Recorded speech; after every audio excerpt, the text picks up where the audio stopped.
میری بدبختی جب شروع ہوئی وہ سردیوں کی ایک سخت سرد رات تھی۔ میں چونکہ گھوڑا گاڑی چلاتا ہوں، ایک آدمی نے مجھے لکڑیاں دیں گھر لے جانے کے لیے۔ اس کا گھر KDP کوہاٹ نمبر 3 گیٹ سے نمبر 3 کیمپ میں ہے۔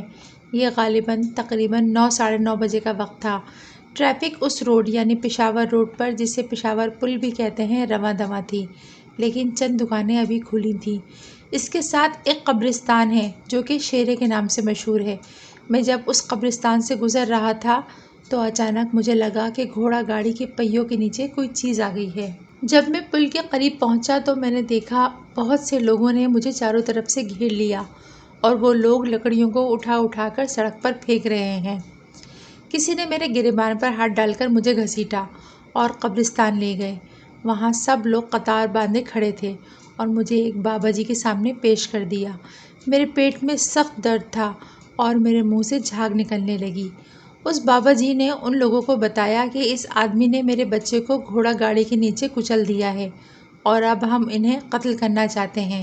اس بابا جی نے کہا، یہ کیس سڑک کا ہے اور اس میں اس کا کوئی قصور نہیں، اس لیے میں تمہیں قتل کرنے کی اجازت نہیں دیتا، اور یہ تم لوگ اچھی طرح سے جانتے ہو کہ یہ ہمارا قانون نہیں۔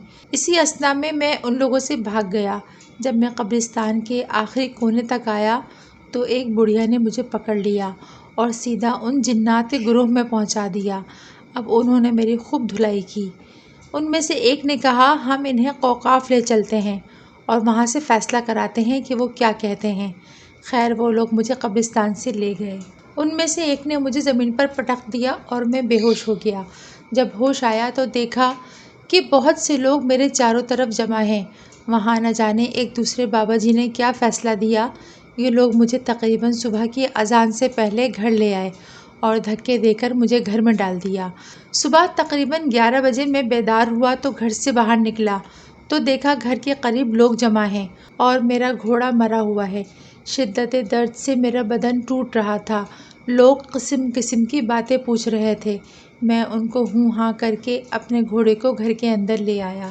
گھر میں رکھے گھوڑے کو ٹٹولا تو دیکھا تقریباً 9 انچ لمبے کانٹے اس کے بدن میں گاڑ دیے گئے تھے۔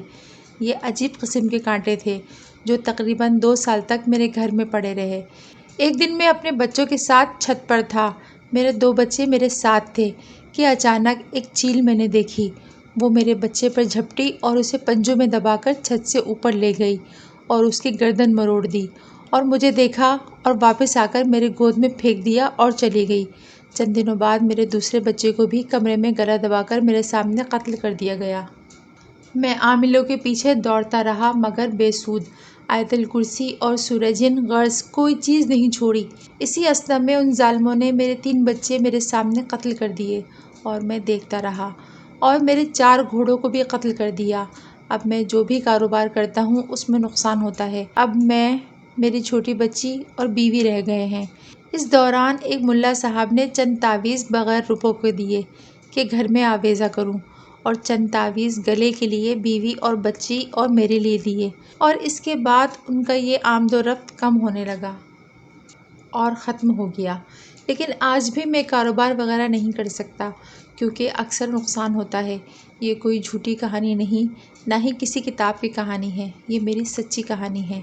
میرا حوصلہ اور ہمت اندر ہی اندر کوئی جھاڑ رہا ہے اور میں بے بس ہوں۔ میرا دل تنگ رہتا ہے، نماز کے لیے دل کرتا ہے مگر وقت نماز میں نماز نہیں پڑھ پاتا۔ غصہ بھی آتا ہے اور رونا بھی۔ کسی کے ساتھ بھلائی کرتا ہوں تو وہ الٹ ہو جاتا ہے۔